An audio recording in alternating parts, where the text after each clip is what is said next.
إن الحمد لله نحمده ونستعينه ونستغفره ونتوب إليه ونعوذ بالله من شرور أنفسنا وسيئات أعمالنا من يهده الله فلا مضل له ومن يضلل فلا هادي له أشهد أن لا إله إلا الله وحده لا شريك له وأشهد أن محمدا عبده ورسوله لا نبي بعده يا أيها الذين آمنوا اتقوا الله حق تقاته ولا تموتن إلا وأنتم مسلمون فإن أصدق الحديث كتاب الله وخير الهدى هدى محمد صلى الله عليه وسلم وشر الأمور محدثاتها وكل محدثة بدعة وكل بدعة ضلالة وكل ضلالة في النار معاشر المسلمين أوصيكم ونفسي بتقوى الله فقد فاز المتقون. Di antara wasiat indah dari Nabi Muhammad sallallahu alaihi wasallam kepada sepupunya Abdullah bin Abbas radhiyallahu anhuma, di mana beliau berkata, "Ya gulam, wahai sang remaja, wahai sang pemuda." Kemudian Nabi menyampaikan beberapa wasiat. Di antaranya Nabi sallallahu alaihi wasallam berkata, "Ta'arraf ila Allahi fir raha, ya'rifka fi syiddah." Kenalilah Allah, berusahalah kenal Allah Subhanahu wa taala ketika engkau dalam kondisi lapang.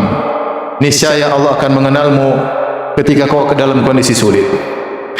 Di antara kebiasaan orang-orang saleh, ketika mereka mendapatkan kelapangan, mereka semakin dekat kepada Allah. Mereka gunakan kesempatan tersebut untuk bisa lebih dekat dengan Allah, untuk mencari muka kepada Allah Subhanahu wa taala. Karena kita tahu manusia terkadang dalam kondisi lapang dan terkadang dalam kondisi sulit. Dan sebaliknya, di antara ciri-ciri orang yang tidak baik, mereka hanya mengenal Allah ketika dalam kondisi sulit. Oleh karenanya Allah menyinggung orang-orang musyrikin yang mereka ketika dalam kondisi sulit baru mereka mengenal Allah Subhanahu wa taala. Kata Allah Subhanahu wa taala, "Wa idza raqibu fil fulki da'allaha mukhlishina lahud-din." Falamma najjahum ilal mukhlishina lahud-din falamma najjahum ilal barri idza hum yusyrikun. Ketika mereka berlabuh di lautan, kemudian dihantam oleh ombak yang besar, maka mereka pun ikhlas berdoa kepada Allah Subhanahu wa taala. Mereka ingat Allah dalam kondisi sulit. Falamma najjahum ilal barri, tatkala Allah selamatkan mereka di daratan, idza hum yusyrikun, tiba-tiba mereka berbuat syirik kembali. Kata Allah Subhanahu wa taala dalam ayat yang lain, "Wa idza massal insana dhurrun da'a rabbahu muniban ilaihi, thumma idza khawwalahu ni'matan minhu nasiya ma kana yad'u ilaihi min qabl." Jika manusia ditimpa dengan kemudaratan, maka dia pun berdoa kepada Rabb-Nya, muniban ilaihi, dia kembali kepada Allah Subhanahu wa taala. Kemudian ketika Allah berikan nikmat kepadanya, dia lupa kepada Allah Subhanahu wa taala. Ini sifat orang-orang yang buruk yang tidak mengenal Allah kecuali dalam kondisi sulit. Adapun orang beriman, maka mereka menggunakan kesempatan di waktu raha, di waktu lapang, untuk semakin dekat dengan Allah Subhanahu wa taala. Oleh karenanya lihatlah Nabi Daud alaihissalam. Beliau adalah nabi pertama yang sekaligus raja, memiliki kekuasaan yang sangat luas. Lihat, beliau adalah orang yang sangat rajin beribadah. Sampai Nabi SAW mengatakan, "Afdhalus salat salatu Daud." Sebaik-baik salat malam salatnya Daud alaihissalam. Kana yanamu nisfal lail wa yusalli thuluthahu wa yanamu sudusahu. Nabi Daud alaihissalam, siyamu Daud. Sebaik-baik puasanya Nabi Daud alaihissalam. Kana yasumu yauman wa yuftiru yauman. Beliau puasa sehari dan berbuka sehari. Kekayaan, kemegahan, kekuasaan tidak membuat dia lalai untuk ingat Allah Subhanahu wa taala, bahkan semakin dekat dengan Allah Subhanahu wa taala. Justru seorang ketika diberi banyak kenikmatan, seharusnya dia semakin banyak beramal saleh. Allah berfirman kepada Nabi Sulaiman, "I'malu ala Dawud syukran wa qalilun min ibadiyas syakur." Beramal salehlah wahai keluarga Daud, yaitu Sulaiman alaihissalam, yang diberi kekuasaan setelah ayahnya. Syukran sebagai bentuk syukur kepada Allah. Karena Allah mengatakan, "Wa qalilun min ibadiyas syakur." Hanya sedikit dari hamba-hambaku yang bersyukur. Rasulullah SAW juga sudah ingatkan, "Iktanim khamsan qabla khamsin."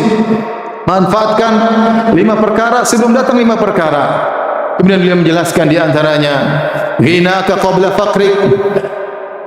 Ketika kau dalam berkecukupan, maka manfaatkan sebelum datang kemiskinanmu. Sihataka qabla saqamik. Ketika kau sehat, gunakan kesempatan beribadah mumpung masih sehat sebelum datang sakitmu. Syababaka qabla haramik.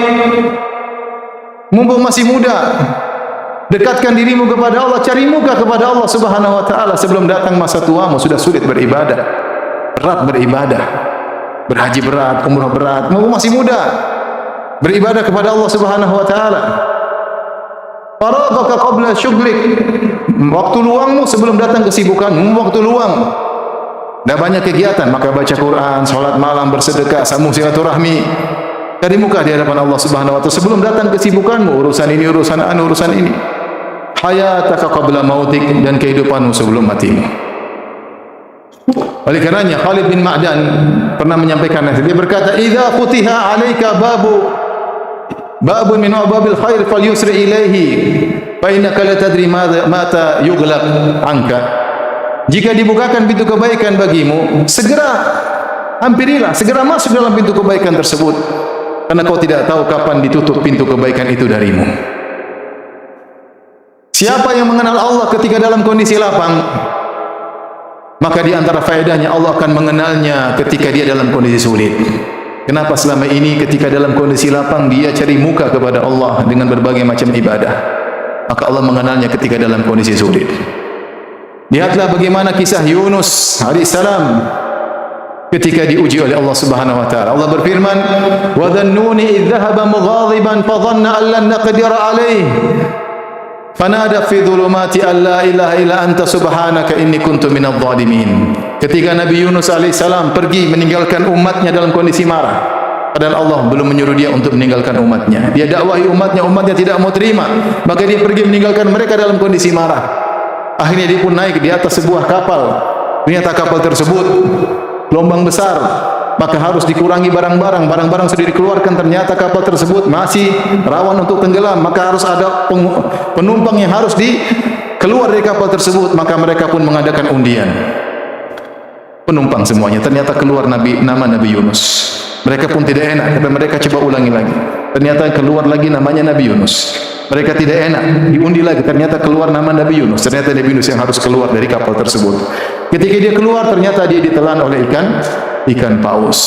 Maka terjebaklah Nabi Yunus alaihissalam dalam kondisi yang berat dalam perut ikan paus.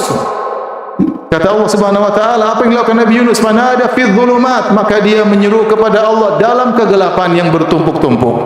Kegelapan apa? Dia berada dalam kegelapan ikan paus. Kegelapan pertama. Yang kedua, dia berada dalam kegelapan lautan. Yang ketiga, di malam hari dalam kegelapan malam. Ada yang menambahkan dalam kegelapan ketika itu sedang hujan besar, kegelapan awan, kegelapan bertumpuk-tumpuk. Siapa yang bisa mendengar seruannya dari dalam perut ikan paus? Maka dia pun berdoa kepada Allah dengan berkata, "La ilaha illa anta subhanaka inni kuntu minadh dhalimin." Dia berkata, "Ya Allah, tidak ada yang berhak disembah kecuali Engkau ya Allah. Sungguhnya aku termasuk hamba yang melakukan kesalahan."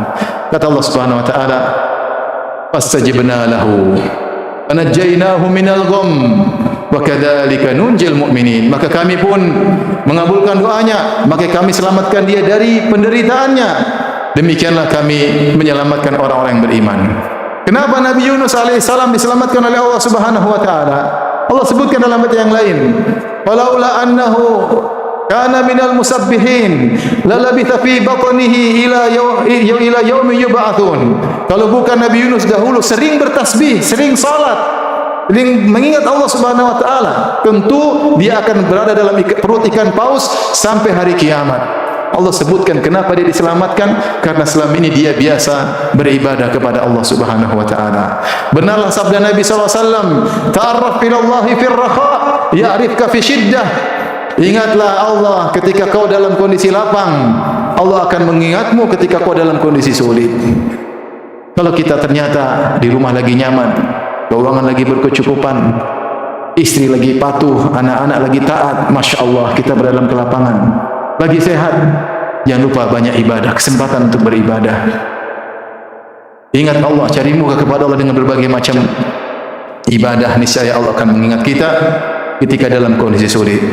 Aqulu qali hadza astaghfirullah li wa lakum wa lisal muslimin kulli dhanbin wa khati'ah fastaghfiruhu innahu huwal ghafurur rahim.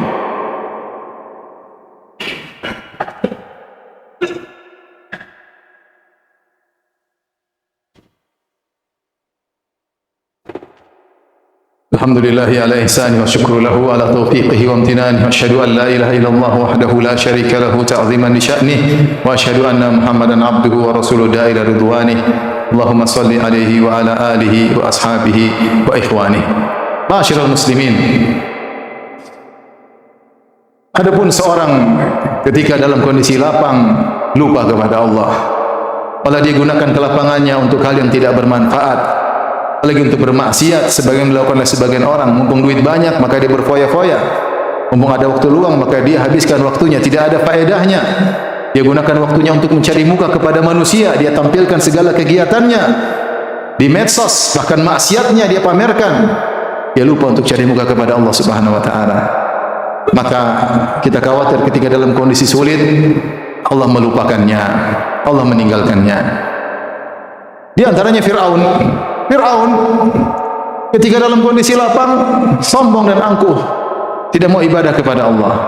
Ketika dalam kondisi sulit dia ingat Allah, bahkan dia mengucapkan la ilaha illallah. Ketika dia mengejar Musa alaihissalam, kemudian laut terbelah untuk Nabi Musa alaihissalam dan Bani Israel.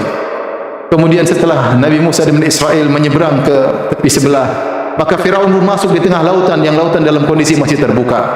Kemudian diikuti oleh pengikutnya. Kemudian Nabi Musa memukulkan tongkatnya sekali lagi, maka laut pun tertutup kembali, maka tenggelamlah Firaun dan bala tentaranya. Ketika akan tenggelam, apa yang dilakukan? Firaun bertasyahud. Kata Allah Subhanahu wa taala, hatta idza adrakahu al-gharaqu qala annahu la ilaha illa alladhi amanat bihi banu Israil wa ana minal muslimin. Ketika dia akan tenggelam, dia berkata, amantu, aku beriman bahwasanya tidak ada yang berhak disembah kecuali Allah, tidak ada yang berhak disembah kecuali Tuhannya Bani Israel. Maksudnya apa? Dia mengucapkan la ilaha illallah wa ana minal muslimin, sekarang saya Islam. Ini ucapan terakhir Fir'aun. Apakah Allah terima? Kata Allah tidak. Kata Allah, al-an wa qad asaita qablu wa kunta minal mufsidin. Sekarang baru kau sadar wahai Firaun, sebelumnya kau termasuk orang-orang yang melakukan kerusakan. Di waktu lapang kau lupa kepadaku. Maka ditenggelamkanlah Firaun dalam kondisi kafir dan akhirnya kekal di neraka jahanam. Maka seorang ketika diberi kelapangan oleh Allah Subhanahu wa taala berusaha untuk gunakan kesempatan baca Quran sebanyak-banyaknya, salat malam mumpung masih sehat, ada punya uang sedekah, punya kesempatan sambung silaturahmi, punya rezeki bagi-bagi ke tetangga, mumpung masih diberi kelapangan oleh Allah Subhanahu wa taala. Di antara faedah yang agung, jika seorang ternyata mendapat uzur setelah itu, maka argo pahalanya tak berjalan. Apa kata Nabi sallallahu alaihi wasallam? Idza maridal abdu aw safar kutiba lahu ma kana ya'malu muqiman sahihan. Jika seorang hamba sakit atau dia bersafar, maka tetap dicatat amal solehnya yang biasa dia lakukan ketika sedang sehat dan ketika sedang tidak bersafar. Artinya ketika dia lapang dia biasanya bersedekah. Ketika ternyata dia miskin kemudian hari, tetap argo pahala sedekah berjalan. Ketika dia sehat, dia biasanya sholat malam, kemudian dia sakit tidak bisa sholat malam. Ketika sehat dia biasanya sholat berjamaah, kemudian dia sakit tidak bisa sholat berjamaah, tetap dicatat pahala sholat malamnya, tetap dicatat pahala sholat berjamaahnya. Ketika dia mukim, dia biasanya sholat malam, ketika safar tidak sempat sholat malam, tetap dicatat sebagaimana kegiatannya ketika tidak bersafar. Oleh karenanya mumpung ada waktu lapang, ada kelapangan, kelonggaran, maka cari mukalah kepada Allah Subhanahu wa taala, maka argo pahala terus berjalan meskipun kita tidak bisa melakukannya jika ada uzur di suatu hari. Innallaha malaikatahu yusalluna 'alan nabi ya ayyuhalladzina amanu sallu 'alaihi wa sallimu taslima. Allahumma salli 'ala Muhammad wa 'ala ali Muhammad kama shallaita 'ala Ibrahim wa 'ala ali Ibrahim innaka Hamidum Majid. Wa barik 'ala Muhammad wa 'ala ali Muhammad kama barakta 'ala Ibrahim wa 'ala ali Ibrahim innaka Hamidum Majid. Allahumma ighfir lil muslimina wal muslimat wal mu'minina wal mu'minat al ahya'i minhum wal amwat innaka sami'un qaribun mujibud da'wat wa ya qadhiyal hajat. Allahumma ati nufusana taqwaha wa zakkiha anta khairu man zakkaha anta waliyuha wa mawlaha. Allahumma ighfir lana wa liwalidina warhamhum kama rabbawna shighara. Rabbana zalamna anfusana wa illam taghfir lana wa tarhamna lanakunanna minal khasirin. Rabbana atina fid dunya hasanah wa fil akhirati hasanah wa qina adzaban nar wa aqimis salah.